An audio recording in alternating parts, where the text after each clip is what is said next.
Freedom, freedom म्हणजे मुक्ती. पहिला फायदा. आत्मज्ञानाचे फायदे 3.6 भगवद्गीता कोर्स पुस्तकामध्ये 110 पेज नंबर. आत्मज्ञानाचे फायदे, आत्मज्ञानाचे लाभ. पहिला फायदा मुक्ती किंवा फ्रीडम. दुसरा फायदा लिहा क्षमा, क्षमाशीलता किंवा क्षमा. क्षमा, क्षत्रियाचा श, क्षमा. तिसरा फायदा सहनशीलता. आज आपण पाहिलं ना, झाडासारखी सहनशीलता असली पाहिजे. तिसरा फायदा सहनशीलता.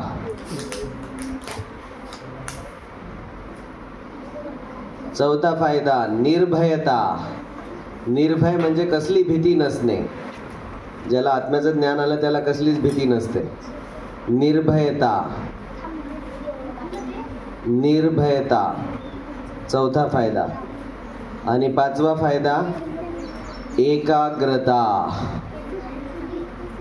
पाचवा फायदा लिहा एकाग्रता. एकाग्रता इंग्लिशमध्ये आपण त्याला म्हणतो फोकस. हे 5 फायदे आहेत आत्मज्ञानाचे. भगवंताला आपण आत्म्याचं ज्ञान घेतलं तर त्याचे हे 5 फायदे आहेत. आता प्रत्येक फायद्यामध्ये मी गोष्ट सांगणार आहे. तर पहिला आहे, पहिला फायदा काय लिहिला आपण? मुक्ती, फ्रीडम, स्वातंत्र्य. तर ज्या व्यक्तीला आत्म्याचं ज्ञान असते तो व्यक्ती या जगातल्या भौतिक आसक्तीपासून मुक्त होऊन जातो.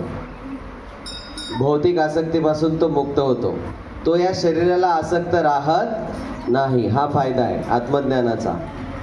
तर एकदा काय झालं, मंदिरामध्ये 3 लठ्ठ महिला आल्या. लठ्ठ समजते? एकदम जाळ्या जुळ्या महिला आल्या. 3 लड्ड्या लठ्ठ महिला आल्या. आणि त्या तिन्ही बाहेरून रस्त्याने जाता जाता त्यांनी ऐकलं, मंदिरात लेक्चर चालू होतं. मंदिरातले भक्त सांगत होते माईकवर की बघा, आपण शरीर नाही, आपण आत्मा आहे. आणि आत्मा भगवंताचा अंश आहे. आत्म्याने भगवंताची सेवा केली पाहिजे. हे शरीर नाही, आपण आत्मा आहे. हे त्यांनी ऐकलं. आणि त्या लठ्ठ महिला पळत पळत मंदिरात आल्या आणि त्या प्रभूजीला दंडवत केला. आणि त्यांनी म्हटलं, खूप खूप धन्यवाद सर तुमचे. तुम्ही आम्हाला सांगितलं की आम्ही शरीर नाही, आम्ही आत्मा आहे. नाही तर आम्हाला लोक चिडवायचे की लठ्ठ आहे, लड्डे आहे, लड्डी आहे, लड्ड्या म्हणून आम्हाला चिडवायचे. आता आम्ही चिडत नाही, कारण आम्ही शरीरच नाही, आम्ही तर आत्मा आहोत. आता जरी लोकांनी आम्हाला चिडवलं तरी आम्हाला त्याचा काही फरक पडत नाही, फरक पडणार नाही.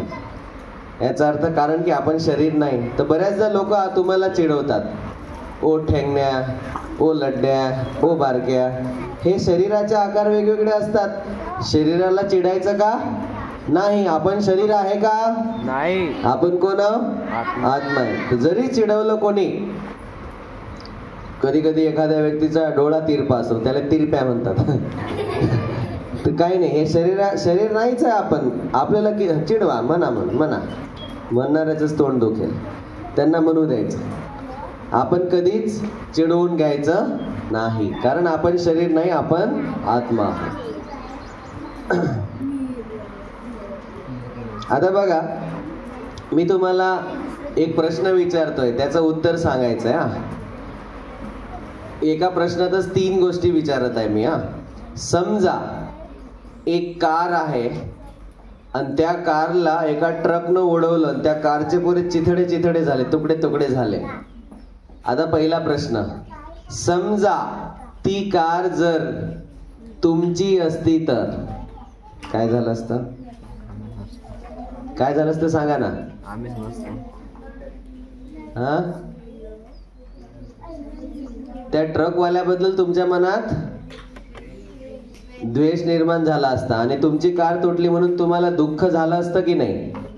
झालं असतं दुःख. काहून की तुमची कार आहे. समजा ती तुमची कार नाही, कोण्या दुसऱ्या एका शहरातल्या दूरच्या व्यक्तीची कार आहे, जो की तुमच्या ओळखीचा पण नाही, आणि ती तुटली, तर तुम्हाला दुःख होईल का? नाही. बघा, स्वतःची कार असली की दुःख होते, दुसऱ्याची कार असली तर दुःख होत नाही. आणि समजा जर ती कार तुमच्या दुश्मनाची असती तर मग आनंद झाला असता. बघा, आता ह्या 3 गोष्टीमध्ये आपण या जगात फसलेलो आहे.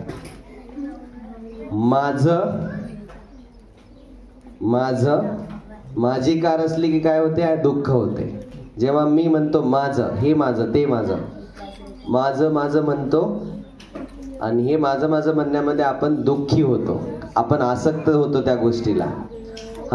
ती कार जेव्हा शत्रूची असते तेव्हा आपल्याला आनंद होतो तुटली की. म्हणजे आपल्या मनात द्वेष भावना आहे. द्वेष भावना, माझं म्हणणं आणि दुसऱ्या कोणी आपल्याला माहितीच नाही, त्याच्याकडे आपण दुर्लक्ष करतो, आपण शांत राहतो. कार तुटली आपली थोडी आहे, दुसऱ्याची, असं आपण म्हणतो.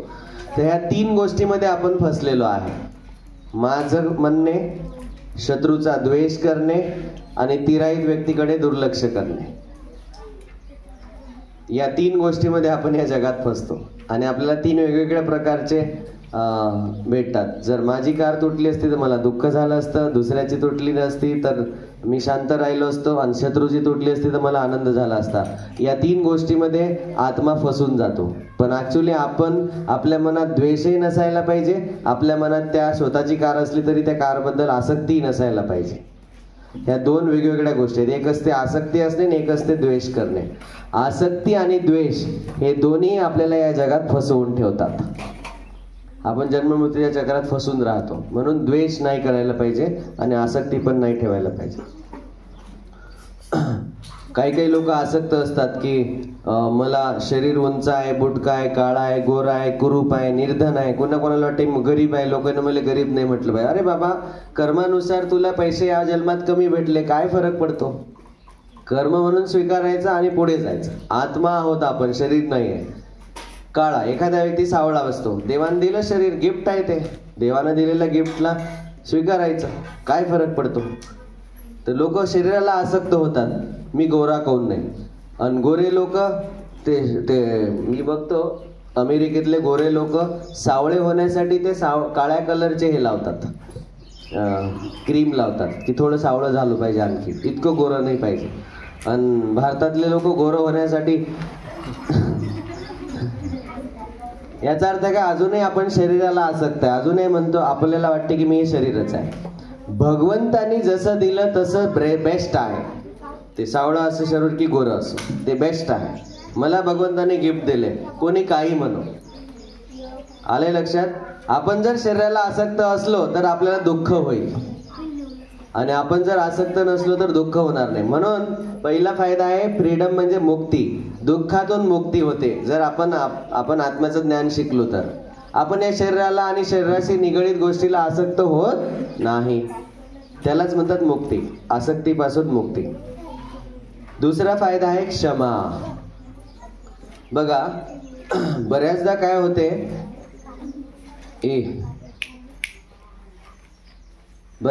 होते, आपल्या ओळखीचं कोणी असलं, आपल्या घरचं, त्याने जर चूक केली तर आपण त्याला माफ करून टाकतो, क्षमा करून टाकतो. पण जर आपल्या ओळखीचं नाही, त्याने एखादी चूक केली तर आपण त्याच्या विरुद्ध इतका रागावतो, आपण त्याला माफच करत नाही. आपण म्हणतो असंच का केलं, तू तसंच का केलं. त्याच जागी जर स्वतःचे आई बाबा किंवा स्वतःचा बहीण भाऊ असता तर माफ केलं असतं. तर बघा, हा फरक पडतो नेहमीसाठी. क्षमा करणे म्हणजे काय, तर जो व्यक्ती चूक करतो त्या व्यक्तीला आपण क्षमा केलं पाहिजे. जर तुम्ही माफ नाही केलं दुसऱ्यांना तर ऍक्च्युली तुम्हीच बंधनात फसत आहात. तुमच्याच मनात त्या व्यक्तीच्या प्रतीचा द्वेष जागृत होतोय. जसं तुम्हाला एखाद्या व्यक्तीवर राग आला, तुम्ही त्याला माफ केलंच नाही, राग आला, तर त्याचं उदाहरण देतो. बघा, सगळ्यांनी लक्ष द्या माझ्या इकडे. मला एका मुलानं समजा मागून असं डोक्याला चापट मारलं आणि तो पळत पळत निघून गेला पुढे, आणि मला त्याचा राग आला. मग मी काय करतो, गरम कोळसा जळत असलेला असा तप्त कोळसा, लाल जरस कोळसा मी हातात धरतो, हातात धरून त्याच्या मागं लागतो. सांगा, कोणाचा हात जळून राहिला? माझाच हात जळून राहिला. मागं कोणाच्या लागून राहिलो? त्याच्या. पण हात कोणाचा जळून राहिला? माझा. म्हणजे क्षमाच्या विरुद्ध आहे राग येणे, क्रोध येणे. जर आपल्या मनात क्रोध आला दुसऱ्या प्रती तर आपण स्वतःला जळवतो. त्याचं काही बरं वाईट होत नाही. म्हणून माफ केलं पाहिजे, म्हणून क्षमा केलं पाहिजे चूक झाली कोणाची तर. हा, पण आता आपण जर का क्षमा नाही केलं तर आपल्या मनातच ते दुःख राहून जाते. तर एका वडिलांनी काय केलं, एका वडिलांनी एका मुलाला म्हटलं, एका मुलाने म्हटलं की बाबा मला त्या मुलाबद्दल इतका राग आहे आणि तो जो दुसरा मुलगा आहे त्यानं मला मारलं होतं, आता मी त्याला मारणारच. असे मनात आपल्या पूर्ण द्वेष भरलेले असतात, एका प्रती, याच्या प्रती, त्याच्या प्रती, त्याच्या. मग त्याच्या बाबांनी काय म्हटलं, तू एक काम कर बाळा, मी तुला एक लाकडाची पाटली आणून देतो आणि तू काय कर, एकेका पोराचं नाव घे, त्याच्या नावानं त्या लाकडात खिळा ठोक, रागानं खिळा ठोक. मग तो म्हणतो, हा श्याम्या, या श्याम्यानं मला मारलं होतं, श्याम्याच्या नावानं खिळा. हा राम्याच्या नावानं खिळा ठोक. हा गोम्याच्या नावानं खिळा. अशा प्रकारे असे त्यांना कमीत कमी 100 खिळे ठोकले. त्याच्या मनात राग होता त्याच्या प्रती. मग त्याच्या बाबाने म्हटलं, आता एक काम कर, हे सगळे खिळे ना एक एक पेंचिसनं काढून घे. त्यानं पेंचिसनं काढले सगळे खिळे आणि त्याला बाबांनी म्हटलं, बघ या लाकडाला आता काय पडले, छिद्र पडले. तर बाबा म्हणतात, तू ज्याच्या प्रती द्वेष करत आहेस तेला काही फरक नाही पडत. हे जे पाटली आहे ना, हे पाटली म्हणजे तुझं हृदय. तुझ्या हृदयाला तू छिद्र पाडतो, तुझ्या मनाला तू छिद्र पाडतोस.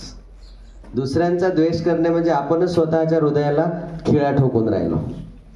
हा असाच, हा तसाच. कोणाला खिळा ठोकून राहिलो? आपल्या हृदयाला. हा तसाच असा. तर काय फायदा. म्हणून मग भगवद्गीता, आत्म्याचं ज्ञान झाल्यानंतर व्यक्ती काय करतो, क्षमा करतो आणि विसरून जातो. माफ करून द्यायचं आणि विसरून जायचं. केली त्यानं चूक, माफ करायचं. किंवा मग एखाद्या वेळी खूप जास्त चूक, मोठी चूक केली तर शिक्षकांना सांगायचं, शाळेतल्या आईवडिलांना सांगायचं आणि माफ करायचं आणि विसरून जायचं. माफ करणे शिकलं पाहिजे, क्षमाशीलता. ठीक आहे. तर आता नामाचार्य हरिदास ठाकूरांची परत एकदा गोष्ट सांगतो, दुसरी. काल ऐकली तुम्ही नामाचार्य हरिदास ठाकूरांची एक गोष्ट. ती वेश्या आली होती आणि तिला भक्त बनवलं. आता नामाचार्य श्रीला हरिदास ठाकूर हे जन्मानं मुसलमान होते, आहे ना, आणि मुसलमान होते. आता मुस्लिम लोक त्यांच्यावर राग करायचे की हा हरे कृष्णाचा जप करून राहिला, मुस्लिम घरात जन्माला आलेला असून. आणि हिंदू लोकही त्याचा राग करायचे की हा मुस्लिम असून हरे कृष्णाचा जप करते. दोघेही राग करायचे त्यांचा. तर मग राग काय केलं लोक ना, तिथला जो काजी होता, काजी म्हणजे राजा, राजाचा तो प्रतिनिधी असतो, काजी मुख्य माणूस. काजीला कंप्लेंट केली की हा जो आहे ना, हा तुमचा मुस्लिम असूनही, मुस्लिम धर्मात जन्माला आला असूनही हरे कृष्णाचा जप करते आणि सगळीकडे प्रचार करत फिरते भगवद्गीतेचा, भागवताचा आणि हरे कृष्णाचा. याला तुम्ही तुमच्या धर्मानुसार काय जे ते पनिशमेंट द्या.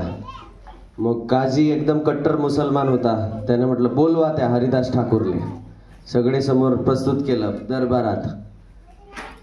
हरिदास ठाकूर, आजपासून तू दररोज आपलं जे कुराण आहे ते कुराण वाचायचं आणि कलमा पडायचा. जर तू असं नाही केलं तर मी तुला सजा देईल. आता हरिदास ठाकूर म्हटले, हरिदास ठाकूर हसले. हरिदास ठाकूर हसले आणि हरिदास ठाकूर म्हटले त्याला की बघा बघा बघा बघा, मायेची किती शक्ती आहे की एक भगवंताचा भक्त दुसऱ्या भगवंताच्या भक्ताला ओळखू शकत नाही. तेच अल्लाह कृष्ण रूपात आले. सूर्य तर एकच आहे, त्याला कोणी दिनकर म्हणते, कोणी भास्कर म्हणते, कोणी सूर्य म्हणते. तेच कृष्ण अल्लाह रूपात तुम्ही पूजन करता, आम्ही त्यांनाच कृष्ण रूपात पूजा करतो. तेच भगवंत तर एकच आहे, सबका मालिक एक आहे. सबका मालिक एक असताना त्यांचं नाव फक्त वेगळे. तुम्ही अल्लाच्या नावाचा जप करता, मी हरे कृष्णाचा जप करतो, याच्यात फरक काय. तुम्ही आमचा द्वेष नाही करायला पाहिजे. पण बघा मायेची शक्ती किती आहे की तुम्ही म्हणता की अल्लाह श्रेष्ठ. अरे बाबा, तेच अल्लाह म्हणजे ऑल माहिती, सर्वोच्च नियंत्रक. अल्लाह म्हणजे सर्वोच्च नियंत्रक, तेच भगवान कृष्ण आहेत. पण तुमची पूजा वेगळी, पद्धत वेगळी आहे, आमची पूजा पद्धत वेगळी आहे. आम्ही भगवंताच्या नाम. तर त्याला ते पटलं नाही. तो म्हणे नाही नाही नाही, हे शक्यच नाही, तुला अल्लाचाच जप केला पाहिजे, हरे कृष्णाचा नाही. ऐकत नाही का? बरं बरं थांब आता. सगळे ते याला जल्लाद लोक याला बोलावलं जे मारतात चाबुकनं. त्या चाबुकले असे काटेरी खिडे होते बारीक. ते असा जर असा घासून जरी नेला आपल्या पाठीला तर रक्ताच्या अशा निशाण्या उमटतात. आणि मारलं तर 2 चाबूकमध्ये व्यक्ती मरून जातो. इतका तो खतरनाक चाबूक बनलेला होता खिड्यांचा. तर हरिदास ठाकूरांना त्यांनी म्हटलं की याला चाबकाने मारा 22 ठिकाणी पूर्ण शहरात. आणि असं मारा की हा मरून गेला पाहिजे आणि परत असा कोणी मुस्लिम जन्माला नाही आला पाहिजे की जो हरिनामाचा प्रचार करू राहिला. मग तुम्हाला पुढची गोष्ट मी सांगितली की 22 ठिकाणी त्यांना हरिदास ठाकूरांना चाबुकानं मारलं गेलं. तेव्हा ते नुसतं हरे कृष्णाचा जप करत होते. हरे कृष्ण कृष्ण कृष्ण हरे हरे, हरे राम राम राम हरे, कीर्तन करत होते. भगवंतानी साक्षात त्यांना इतकं वाचवलं की त्यांना एवढ्या चाबुकानं मारूनही त्यांचा रक्ताचा एक थेंबही पडला नाही. भगवंतांनी जय जगन्नाथ बलदेव सुभद्रा महारानी की जय, श्रील प्रभुपाद की जय. भगवंतांनी त्यांना वाचवलं. शेवटी ते जे मारणारे जे होते त्या मारणाऱ्यांसाठी भगवान चैतन्य महाप्रभूंनी सुदर्शन चक्र सोडलं होतं की आता हे जे मारणारे आहेत ना, हे माझ्या भक्ताला मारत आहेत, यांना मी कापून टाकतो. भगवंत इतके रागावले होते. आणि हरिदास ठाकूर त्या सुदर्शन चक्राला प्रार्थना करत होते, हे सुदर्शन चक्र कृपया यांना माफ कर, हे बिचारे अज्ञानी लोक आहेत. मारणारेसाठी प्रार्थना करत होते की यांना माफ करा, यांना अज्ञानी लोक आहेत, हे यांना मारू नका. आणि सुदर्शन चक्राला प्रार्थना केल्यामुळे त्यांना सुदर्शन काहीच करू शकलं नाही. सुदर्शन चक्र भगवंतानी पाठवलं होतं. तर अशा प्रकारे बघा भगवंताचा भक्त कसा माफ करतो. क्षमाशीलता, कोणता गुण चालू आहे आपला? क्षमा करणे. मारणाऱ्या व्यक्तीलाही क्षमा करतात भगवंताचे भक्त. इतकं मोठं उदाहरण तुकाराम महाराजचं असंच आहे. एका माणसानं काटेरी झोडपानं मारलं तुकाराम महाराज. ते काटे पुरे घुसले होते तुकाराम महाराजच्या अंगात, तरी तुकाराम महाराजांनी त्याला क्षमा केलं. दुसऱ्या दिवशी ते स्वतः येऊन माफी मागू लागला, माफ करा महाराज, माझ्यामुळे चूक झाली. तर अशा प्रकारे भगवंताचे भक्त हे क्षमा करून देतात. आणि तिसरा गुण आहे सहनशीलता. सहनशीलता तुम्हाला जसं सांगितलं की आपण हिंसा किंवा शोषणाचा विरोध न करणे ही सहनशीलता आहे. सहनशीलता असली की आपण काय होतो, बऱ्याचशा गोष्टी आपण सहन केल्या की त्याचा आपल्या मनावर एवढा परिणाम होत नाही. आपण सहनशील राहतच नाही बऱ्याचदा. आता सध्या थोडं ऊन आलेलं आहे, तुम्ही बसल्या बसल्या सहन करत आहे ना उन्हाला, पण हे सहनशीलता असल्यामुळे, सहन केल्यामुळे तुम्हाला भगवद्गीतेचे शब्द ऐकायला भेटत आहेत. पण जर सहन केलं नसतं आपण, थोडं गरमी होते, काही थोडी तरी सहनशीलता आपल्यामध्ये जेव्हा असते तेव्हा आपल्याला खूप मोठ्या गोष्टी शिकायला भेटतात. आणि शेवटचा आहे निर्भयता. निर्भयता म्हणजे काय? हरिदास ठाकूरांना त्याने विचारलं काजीने, जर तू हरे कृष्ण मंत्राचा जप सोडणार नाही तर मी तुला मारून टाकेन चाबुकाने. हरिदास ठाकूर काय म्हणतात माहिती आहे का? बघा त्यांचं उत्तर. हे उत्तर ऐकून तुमच्या अंगावर काटे येतील, तर तयार राहा उत्तर ऐकण्यासाठी.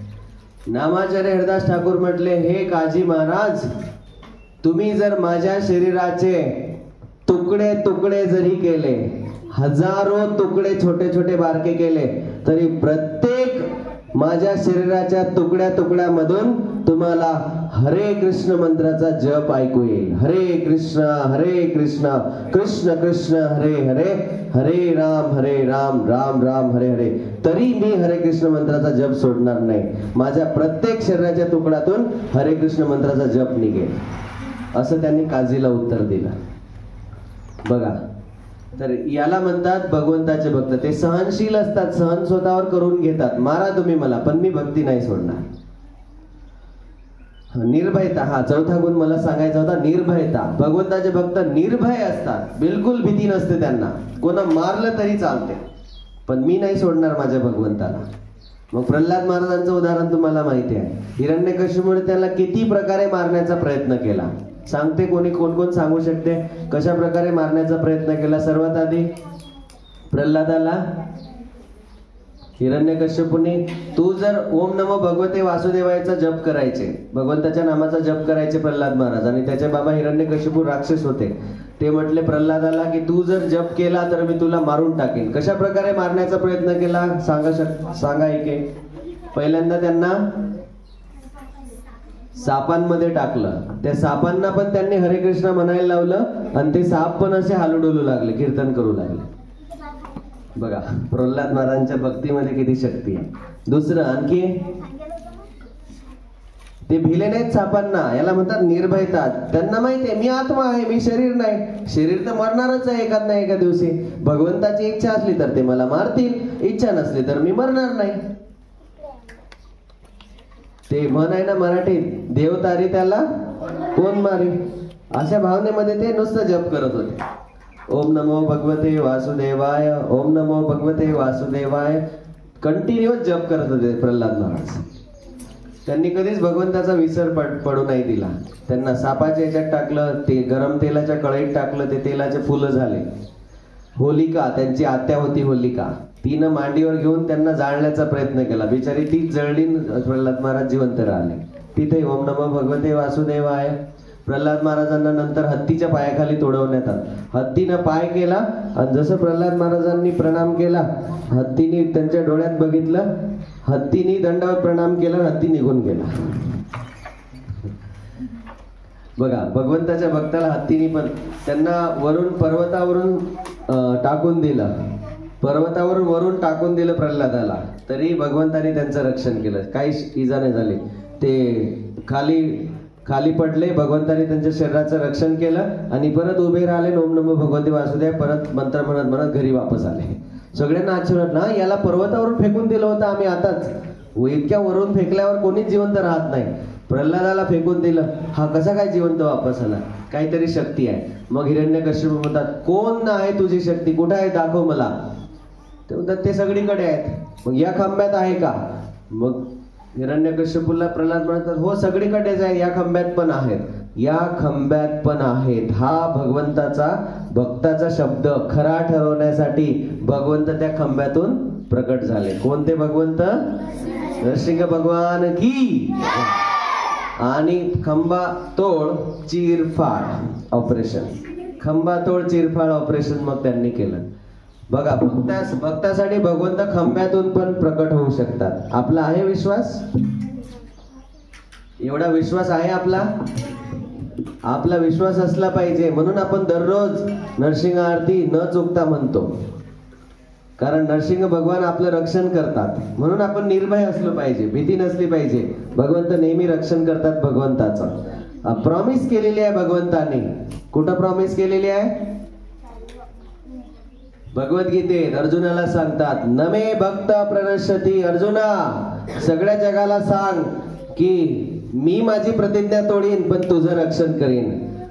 भगवंतानं स्वतः हातात सुदर्शन चक्र किंवा रथाचं चाक उचललं होतं अर्जुनाचं रक्षा करण्यासाठी. स्वतःची प्रतिज्ञा तोडली देवानं. बघा, अर्जुन म्हणजे आपल्या भक्ताचं रक्षण करण्यासाठी. भगवंत स्वतःचं काही बघत नाहीत, जगानं काही म्हणू द्या ना, भगवंत विचार करतात की माझ्या भक्ताचं रक्षण मला करायचं आहे. म्हणून तिथं भगवद्गीतेत कृष्ण अर्जुनाला सांगतात की अर्जुना, सगळ्या जगाला सांग, नमे भक्त प्रणश्यती. हा भगवद्गीतेतला श्लोक आहे. नमे भक्त प्रणश्यती, माझ्या भक्ताचं मी नेहमी रक्षण करणार, त्यांचा कधीच नाश होणार नाही. सगळ्या जगाला ठासून सांग. मी सांगितलं तर माझ्यावर लोक भरोसा ठेवणार नाहीत, कारण मी माझीच प्रतिज्ञा तोडून टाकतो. कृष्णाने स्वतःची प्रतिज्ञा तोडली होती आणि चक्र उचललं होतं हाती, रथाचं चाक. पण तू सांग, तुझ्यावर लोकांचा भरोसा आहे. अर्जुनाला कृष्ण सांगतात. म्हणून भगवंताचे भक्त निर्भय असतात. आणि शेवटचा गुण आहे एकाग्रता. भगवत भक्ती करणारे जे भक्त असतात ते एकाग्र असतात. ते त्यांच्या ड्युटी कर्तव्यामध्ये एकाग्र असतात. ते त्यांच्या भक्तीमध्ये एकाग्र असतात. एकाग्र व्यक्ती केव्हा होतो, जेव्हा आपलं शेड्यूल ठरलेलं असते प्रॉपर.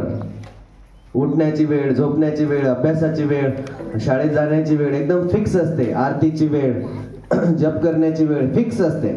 मग व्यक्ती एकाग्र होतो. मग त्याला कोणी डिस्टर्बच करू शकत नाही. माहिती आहे, प्रभूजी इतक्या वाजता जप करत असतात, आता डिस्टर्ब करू शकत नाही तुम्ही त्यांना.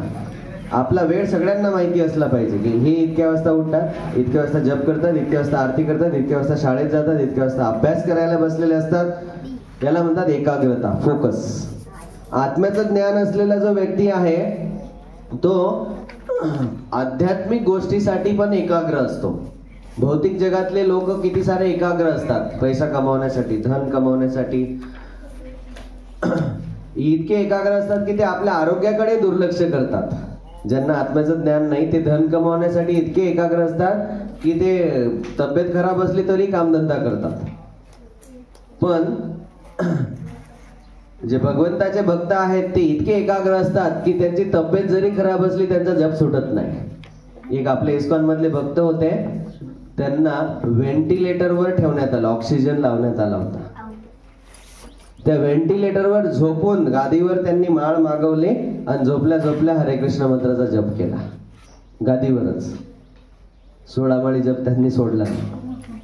बघा, एक मुस्लिम महिला होती, तिची दीक्षा झाली इस्कॉन मध्ये आणि तिने रोज 16 माळा जप करण्याचा निश्चय केला होता. आता मुस्लिम लोकांना त्यांच्या घरचे जे आहेत ते जप करू देत नव्हते, तर त्या माताजी नेहमी जप कधी करायचे? सकाळी उठण्याच्या आधी चादरामध्येच बसून जप करायच्या आणि दिवसभर बुरख्याच्या आतमध्ये माळ ठेवून जप करायचा. 16 माळी जप अशा पूर्ण करायच्या. असे उदाहरणं आहेत भक्तांचे. आम्ही परभणीत प्रचार करतो. एक मुस्लिम मुलगा भक्त झाला, त्याच्या घरचे त्याला भक्ती करू देत नव्हते. भक्तीमध्ये कोणत्याही धर्माचा भक्त होऊ शकतो, कारण आपण आत्मा आहोत, आपण कुठल्या धर्माचे नाही, आपण भगवंताचे दास आहोत. तो मुलगा रेल्वेच्या पटरीवर बसून जप करायचा. रेल्वेची पटरी, तिथं कोणीच येत नाही, फक्त रेल्वे येत जात राहतात. तिथं बसून जप करायचा पूर्ण 16 माळा 2 तास तिथं जप करायचा आणि मग जायचा. बघा, ज्यांना भक्ती करायची असते ना, कुठल्याही जातीचा असो, धर्माचा असो, गरीब असो, श्रीमंत असो, त्यांना काही फरक पडत नाही. त्यांच्यामध्ये एकाग्रता असते. मला भगवंताची भक्ती करायची, फोकस, बिलकुल ते करायचं म्हणजे करायचं. एकाग्रता.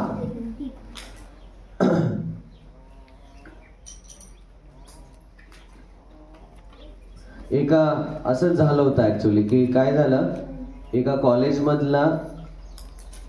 कॉलेजमध्ये भगवद्गीतेचा कोर्स लेक्चर चालू होतं आणि त्या लेक्चरमध्ये अचानक मध्ये एक प्रोफेसर आले आणि ते म्हटले की सर, तुम्ही हे भगवद्गीतेचं लेक्चर दररोज घ्या आमच्या कॉलेजमध्ये. आता आजच आमच्या कॉलेजच्या एका मुलानं आत्महत्या केली आणि त्याचे आईवडील आले. तुमचं जे भगवद्गीतेचं आत्म्याचं लेक्चर आहे, आत्म्याचं जर लेक्चर त्यांना ऐकलं असतं तर त्यांना आत्महत्या केली नसती. कारण आत्महत्या करणाऱ्याला शरीर भेटत नाही, भटकावं लागते आणि त्याला त्रास होतो, हे त्याला आधी जर माहिती असतं त्यानं आत्महत्या केली नसती. तुमचे लेक्चर दररोज ठेवा आता आमच्या कॉलेजमध्ये. तर त्या कॉलेजमध्ये आजही दररोज लेक्चर असतात भगवद्गीतेचे. तर हे विश्वविद्यालय कुठलं आहे ह्याचं त्यांनी नाव नाही दिलं, पण एक विश्वविद्यालय म्हटलं. तर अशा प्रकारे आत्म्याचं ज्ञान असलं की आपल्यामध्ये हे दिव्य गुण येतात. ठीक आहे. तर इथं 3रा अध्याय संपला. या पुस्तकामध्ये टोटल 6 अध्याय आहेत, फक्त अर्धच पुस्तक संपलं. अजून 3 अध्याय बाकी आहेत. ठीक आहे. तर बाकीचे उरलेले 3 अध्याय आपण उद्यापासून संध्याकाळपासून चर्चा करू. श्रील प्रभुपाद की निताय गौर प्रेमानंदे. हरे कृष्णा.